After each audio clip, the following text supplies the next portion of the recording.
Scripts पे कार्य कर रहे हैं। तो आप जो 2 दिन से आपने जो लिखा है उसका नाटकीय रूपांतर आने स्टेज में मेरे पास है और मिलते हैं और काफ़ी बहुत सारी बातें बताई है। मैंने आपको के बारे में बताया, आप में से कुछ लोगों ने उसका प्रेजेंटेशन किया है, उस प्रेजेंटेशन लंच के बाद भी करेगा। तो अपना कार्य जारी रखिए, पूरा 1 घंटा है और तैयार हो रहा है। मैं अपना काम जारी रखेंगे, कुछ पॉइंट सिर्फ आपको बता रहा हूँ, रिपीट कर रहा हूँ कि आप लोग क्या कर रहे हैं। तो हमारा जो प्रोग्राम है स्क्रिप्ट राइटिंग और साइंस कम्युनिकेशन अवेयरनेस प्रोग्राम और जो हमारा काम है जो स्क्रिप्ट हम लिख रहे हैं उसका पर्पस साइंस को कम्युनिकेट करना है, अवेयरनेस प्रोग्राम क्रिएट करने के लिए काम कार्य करता है। कल से हमने जो बातें करी पहले दिन से मैं उनको रिपीट कर रहा हूँ ताकि आपके मन में वो क्लैरिटी बढ़ती जाए।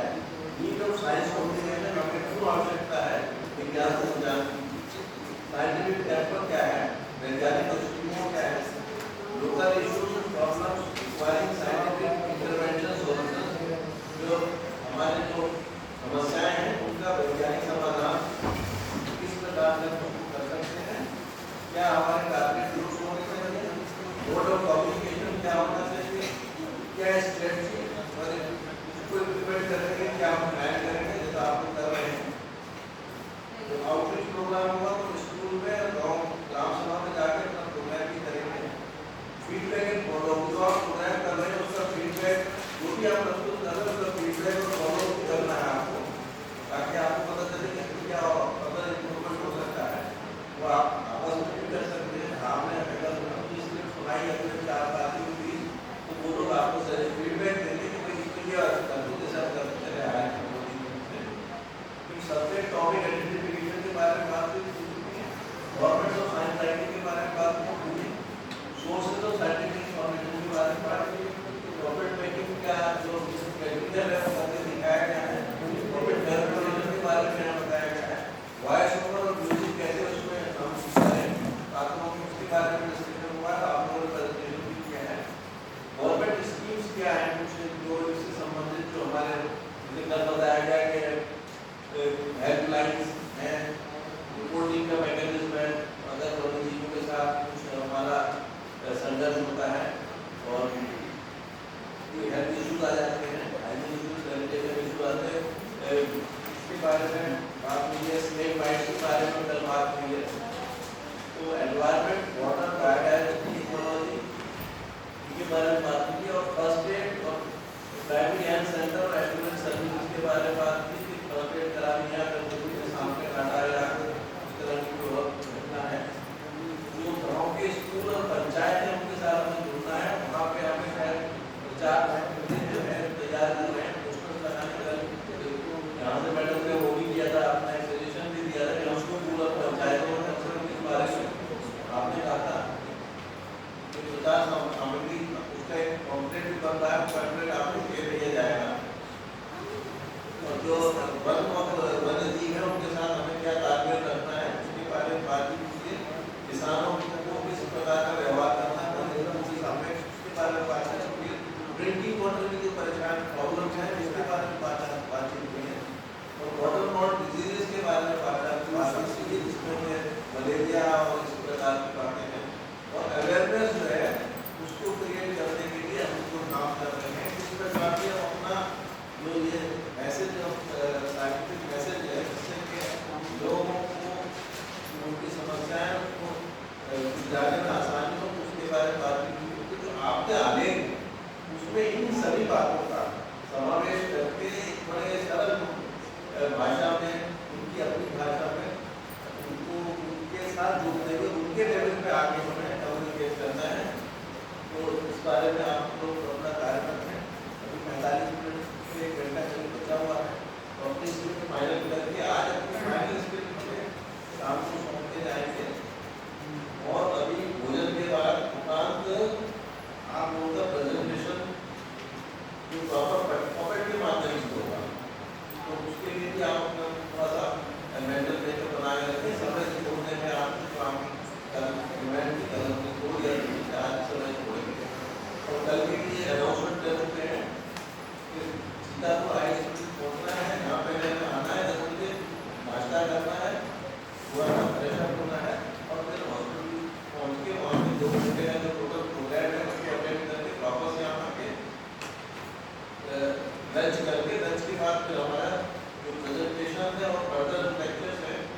जारी रहेंगे और परसों हम अपना प्रोग्राम टाइम से आपको करेंगे और स्क्रिप्ट जो बेस्ट स्क्रिप्ट आएंगी का मंचन भी होगा उसके बारे में डिस्कशन भी होगा। तो कोशिश करें कि आप अपना बेस्ट देने की कोशिश करें। मैं तो कहता हूँ सारी स्क्रिप्ट बेस्ट होनी चाहिए और कोई भी शंका कोई भी है किसी प्रकार की भी आपको जिज्ञासा है उसके लिए पूरा पैनल यहाँ मौजूद है और हमने आपसे बहुत कुछ इनपुट सीखे हैं और हम आशा करते हैं कि आप भी हमारे इनपुट के साथ अपने जो आउटपुट आपका निकलेगा वो बेस्ट होगा। धन्यवाद।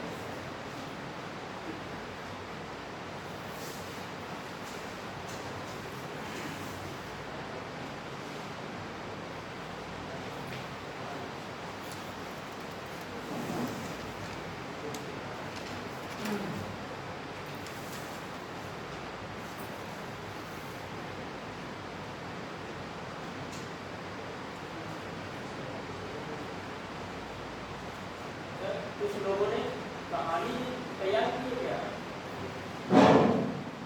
कहानी तो तैयार की ही होंगे, कहानी ज़्यादा करें तो नाटक भी लिखेंगे। तो कहानी होगी जिन्होंने कहानी को नाटक में नहीं बदला है वो तो नाटक के रूप में बदल आप लोग को जो कहानी और नाटक में कहानी को एक व्यक्ति सुनाता है, नाटक को सभी टीम खड़े हो जाते हैं, सभी कैरेक्टर अपने बातें करते हैं। आपके जो संवाद है उसको चेक करने का सबसे अच्छा तरीका पहला तरीका ये होता है कि संवाद को आप खुद पढ़िए। अगर आप उसको ठीक से पढ़ ले जा रहे हैं तो आप यहाँ भी प्रेजेंट करते समय भी ठीक से पढ़ लेंगे और पढ़ने में कोई दिक्कत है तो आपको लगेगा कि इसको बदल करके ऐसे लिख दिया जाए तो ये बोलने में ज़्यादा होना होगा। तो पहला चेक करने वाले तो आप खुद ही हैं और दूसरा है कि आप अपने साथी को सुनाइए, अपने अगल बगल सुनाइए। अगर वो कुछ सजेशन देते हैं कि इसको इसमें कहा जाता है तो दूसरा तरीका दूसरा ये भी तरीका होता है। तो इसकी राइटिंग में संवाद तो हमारा सही है कि नहीं उसका तरीका खुद से ही शुरू होता है कि हम खुद अपना जो बात लिखे हैं संवाद जो लिखे हैं उसको हम जब बोलते हैं तो हम खुद अपने काम से अपनी आवाज़ को सुनते हैं। सुन करके हमको खुद लगता है अगर वो डायलॉग सही नहीं रहेगा तो अपने को ही कुछ न कुछ उसमें खामी महसूस होगी कि इसको बदला जाए। तो आप ये भी कर सकते हैं, ये भी एक बहुत ज़्यादा महत्वपूर्ण तरीका होता है अपने डायलॉग को चेक करने का।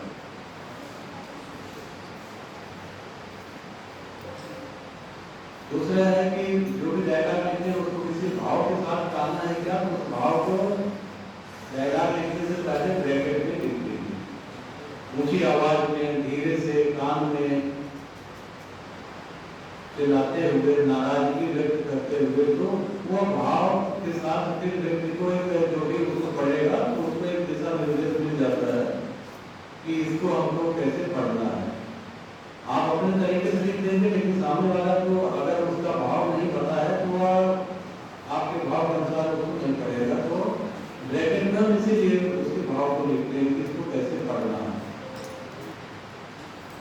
और ये भाव की अभिव्यक्ति जरूर होनी चाहिए।